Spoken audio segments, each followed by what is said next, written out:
Hello and welcome back to the podcast, bros. As always, this is me, Aviz Rasumargi, and with me today again, it's Ashul Ratsmargi.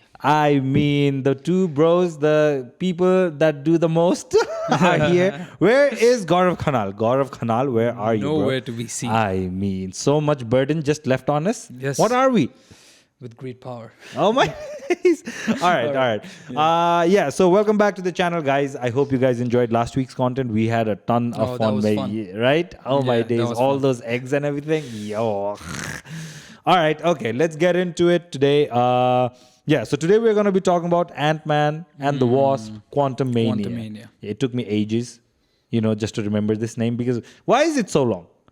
It makes no freaking sense. Ant-Man is alright, but then you Ant-Man, have to add the Wasp. Yeah. Right? And now Quantumania. Yeah, Hollywood going all feminism, I guess.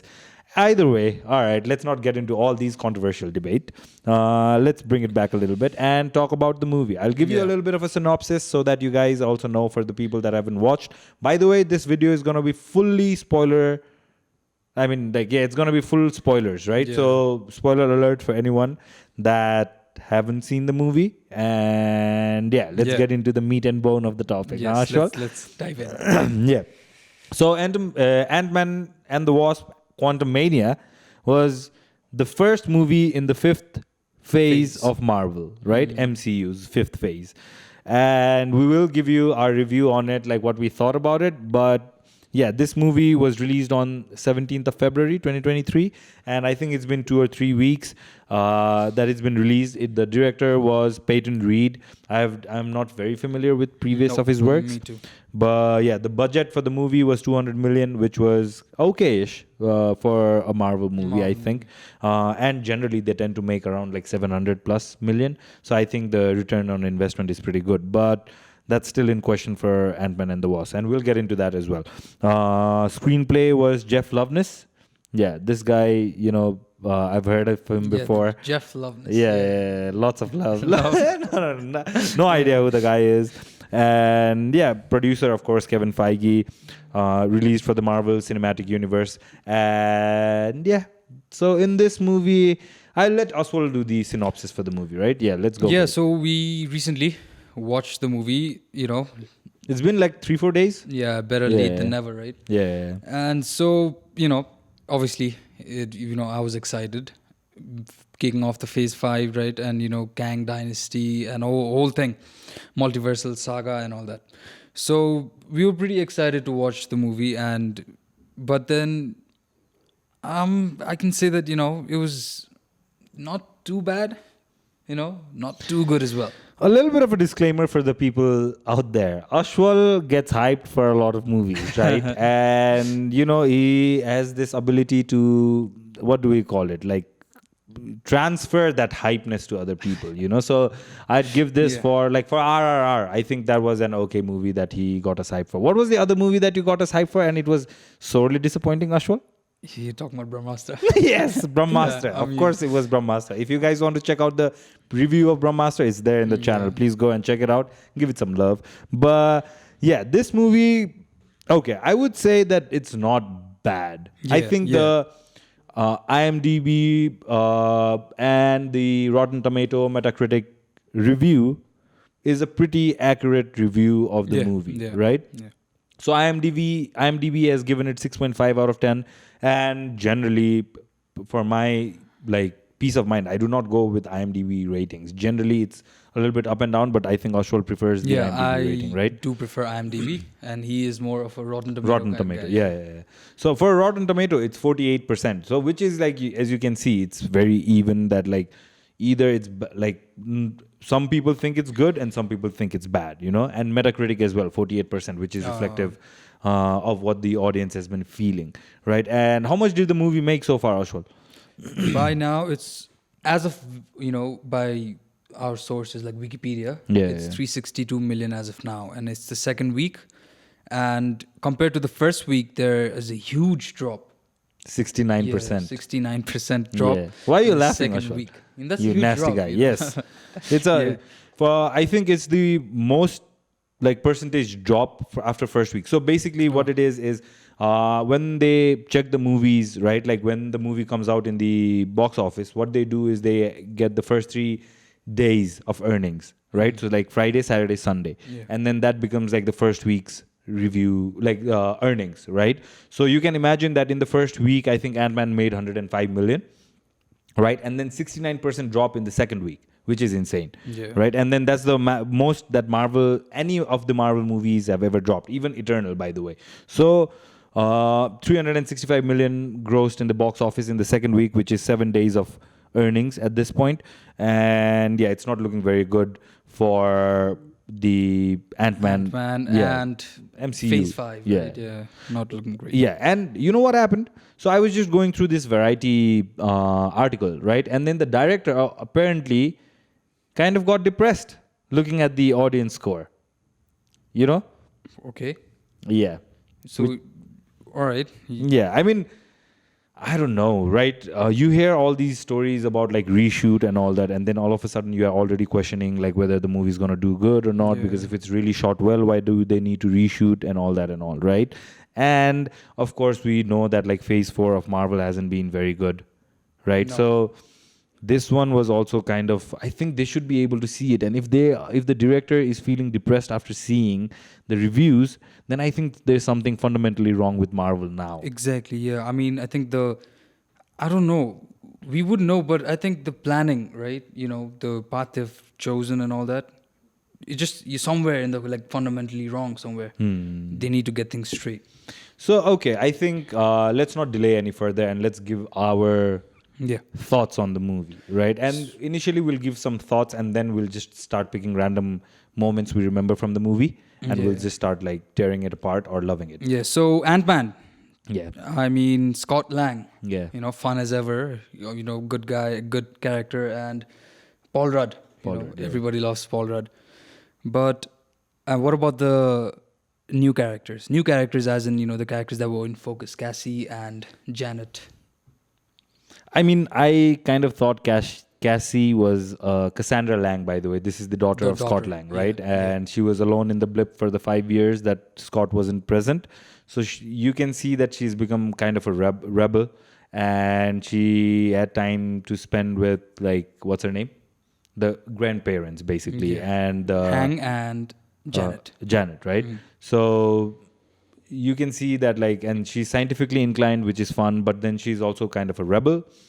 And to a certain extent, I was okay with it, but there were moments in the movie where she was trying to act as if she knew what to do, right? Yeah. And Scott Lang, believe it or not, Ant-Man was a massive part in saving not just like in Infinity War, but also Civil War, right? So you can see that he has a massive impact. Not just that, he's been able to save the world multiple times. Not just that, like this guy, though he might seem silly, when times get tough, he's reliable. He can step up. Right? But she treats him like shit. Yeah. She treats him as if, you know what I mean? Which is like, come on, man, like some sort of respect, you know? This guy, to be fair, Scott Lang doesn't do a lot of things in this movie in the sense that he's retired pretty much. Yeah, I mean, he saved the world. Yeah. He's written a book in which he brags about many times. And To everyone. yeah, basically, he's got nothing to do, you know, and that's what the daughter is basically mad about. Yeah. And yeah, I mean, yeah, it was kind of annoying to see how she was disrespecting the man, you know, which was kind of annoying. But I think they're trying to set up the Young Avengers. Oh yeah, Yeah, you can whole already thing. see it. You can see it in the Hawkeye, and you can see it in multiple other movies. The young characters are coming through. Yeah. Janet, your thoughts on Janet? She was completely insignificant in the movie. Yeah. I mean, they added her to line things up with Kang. All right, and Kang. Oh, let's Yeah, wait. okay. Let's wait for Okay. him. But yeah, Janet. No, I do not like her character at all. Yeah. The most significant part that Janet had was in the second act, right in the middle of the movie, when she gives that exposition about how she knows Kang. And that too, why? She's out of the quantum realm.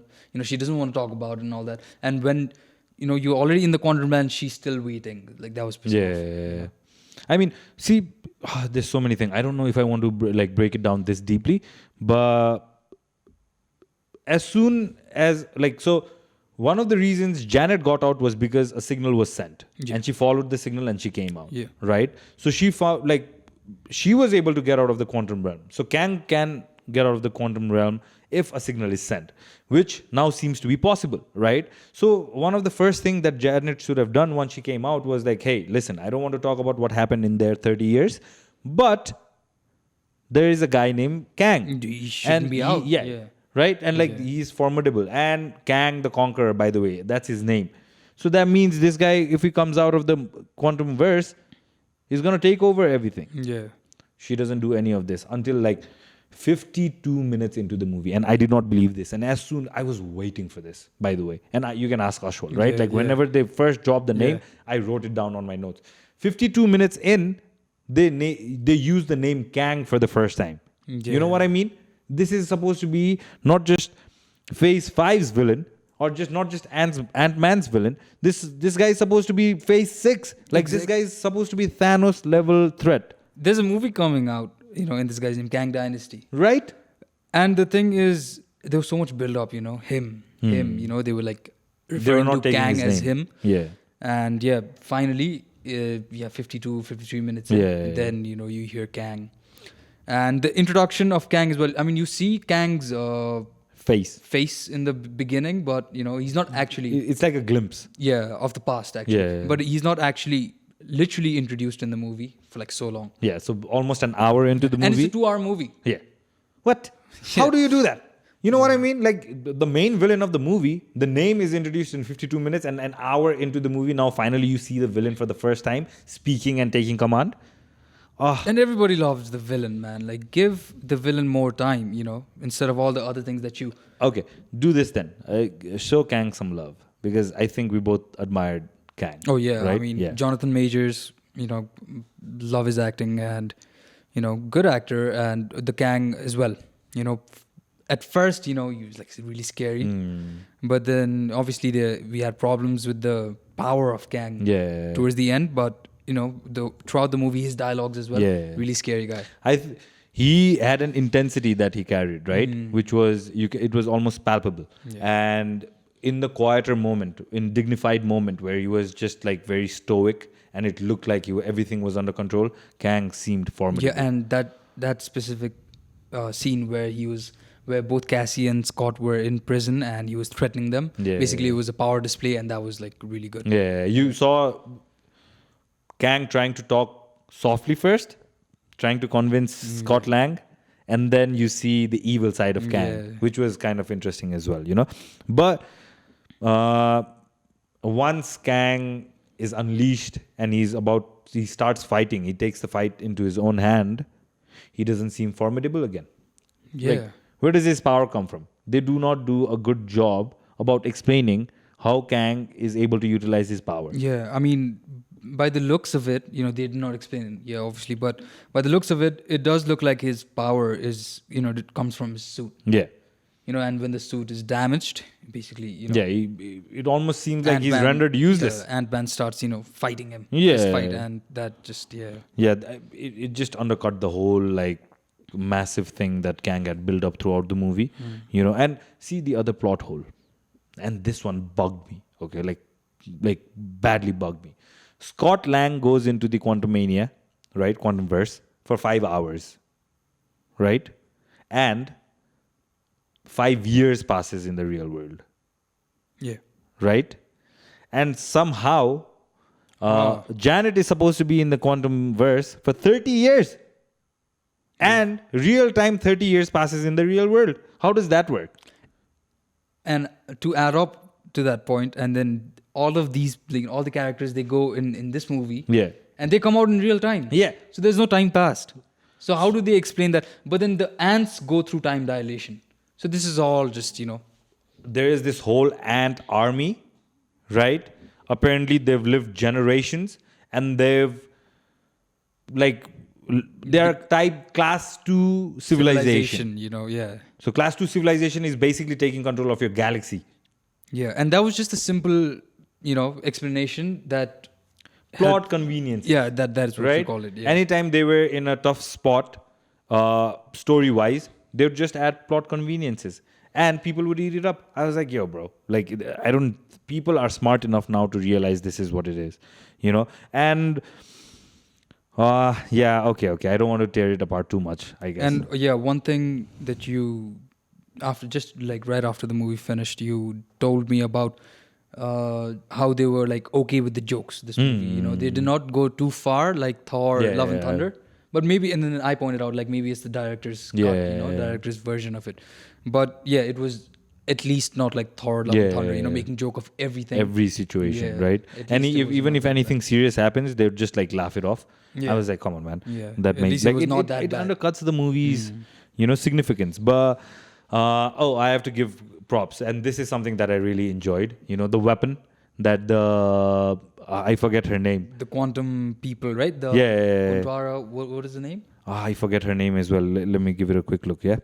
So, but then yeah, Cassie does refer to them as quantum people, and then that one girl had really The cool leader weapon. of the quantum people. Yeah. She has a really good weapon, and yeah, I like the effects they did because, of course, it's Marvel, right? So they cannot show blood or like people oozing things out of their body. I think her name was Yentora.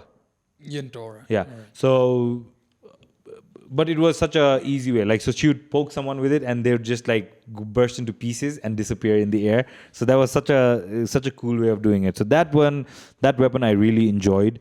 And the other thing, man, that really bugs me about Marvel, and I like it about DC, but I don't know. Maybe it's unsustainable. That's why DC in the bigger picture is not doing good, but Marvel sometimes does.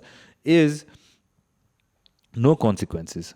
Oh, No consequences exactly. in the whole movie. Why do they always play it safe? Right? So basically, if you remove this whole story out of the MCU, you are left, you start off and you end pretty much at the same place. Yes. Not a lot of things happen. Yep. You know what I mean? And I understand that the Kang dynasty was going to come anyways to the what's his? C? I forget. But the MCU verse is known as C37 or something like this. I forget. I think I'm confusing it with Rick and Morty. The name of the but there is a verse name, right? Multiverse name. And as soon as what was the name of the guy that died in Loki, the Kang? Or the He Who Remains. Yeah, so He Who Remains. And by the way, if you guys are thinking, how do we know like who is He Who Remains and who is Kang the Conqueror? We did a deep dive study on all of this to get a proper picture of what like actually happened, so that we understand. Yeah, they do not do a good job explaining that as well. So when the Kang that remained dies, Kang dynasty was gonna come anyways. Yeah. Kang the Conqueror's part in this was insignificant. Yeah. You know, the Kang the Conqueror could have been stuck in Quantumania for the next 3 phases and could have come out and still would have been fine. Like the plot would have been fine. Yeah. So what happened in the movie? Nothing, right? Nothing. Like technically nothing, because you start with Scott Lang retired, you end with Scott Lang retired. Yeah. Kang dynasty is coming either way. In the start, Kang dynasty is coming either way in the end. Yeah. The whole family is together. The whole family is And together. I mean, there were, you know, so many situations in the movie towards the end, you know, where you could have done something Yeah. really, oh my God, like something like that. You know, you could have sacrificed a character or something. Yeah. They almost took the shot, didn't they? Yeah. They left Scott Lang there. Yeah. And even the Wasp.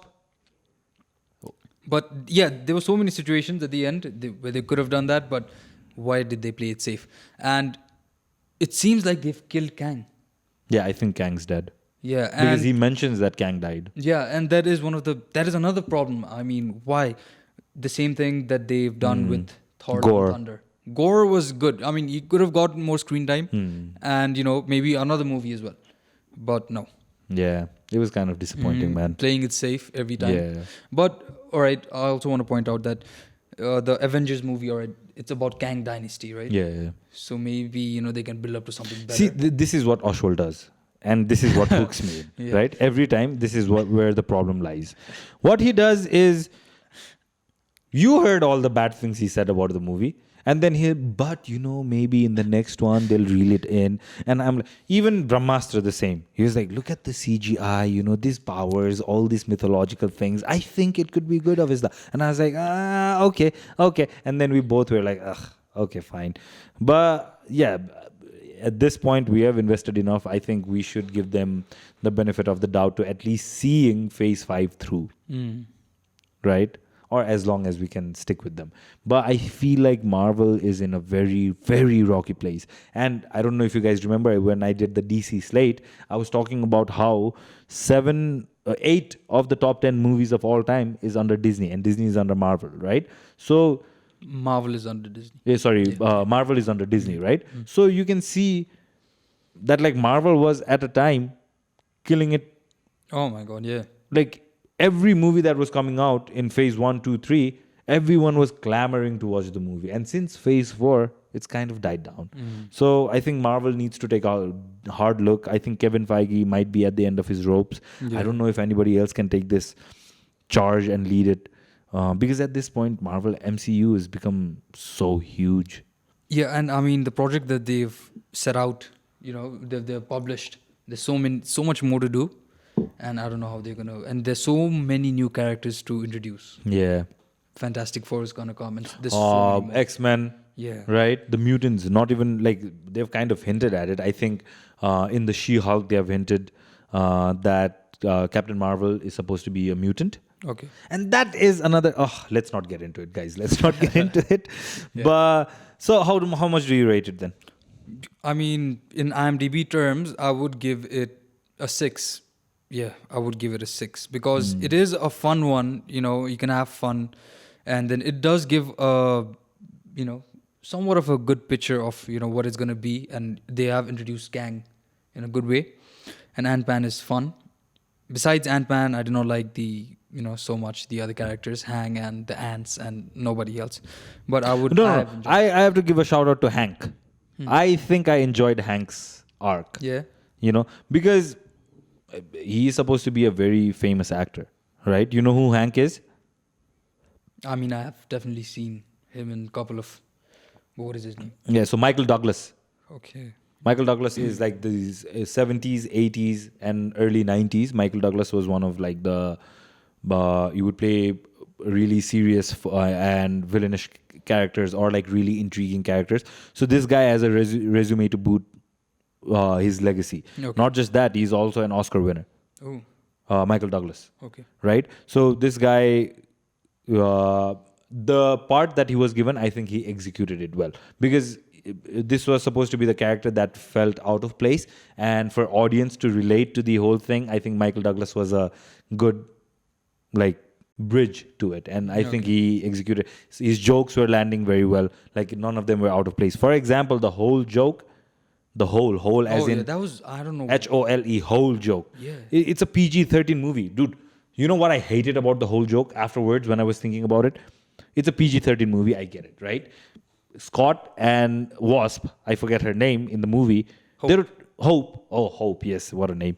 Hope and Scott. They don't even kiss. Yeah. What's up with that? I mean, and then there's this whole romantic scene where Hope comes to save him. It's such a significant moment, right? Yeah. If these people, do they like each other? Are they in this entanglement like Will Smith and Jada Pinkett? What's going on here? You know what I mean? Keep my wife. But they don't kiss, and then they make this super crass "I have holes" joke, and then all of a sudden, not just that, he starts sucking people in. And they also count how many holes Scott Lang has. They kept on going with the whole joke. I mean, I don't know. It felt a little bit crass to me. And we do make crass jokes in the podcast bros. But, if we are saying it was crass, it's something to, think about, I guess. But, so 6 out of 10 then, Ashwat? What about you? I would say a strong 5.7 or 5.5 out of 10. And this is because rethinking the whole movie and then really doing the deep dive research that we did on the movie, I started realizing how many plot conveniences they had made and how many plot holes there were. And I really another whole joke here. This was unintentional, guys. But and then I hated the fact that it was a 2 hours movie and Kang was introduced so late. And then Janet not talking about it. Janet's part, they act as if Janet did something so significant, but all she did is that 10 minutes of the movie in the middle, right? Nothing else. And then Hope was so sidelined as well. she didn't do a lot, and supposedly she was supposed to be this billionaire now. Oh yeah, You know?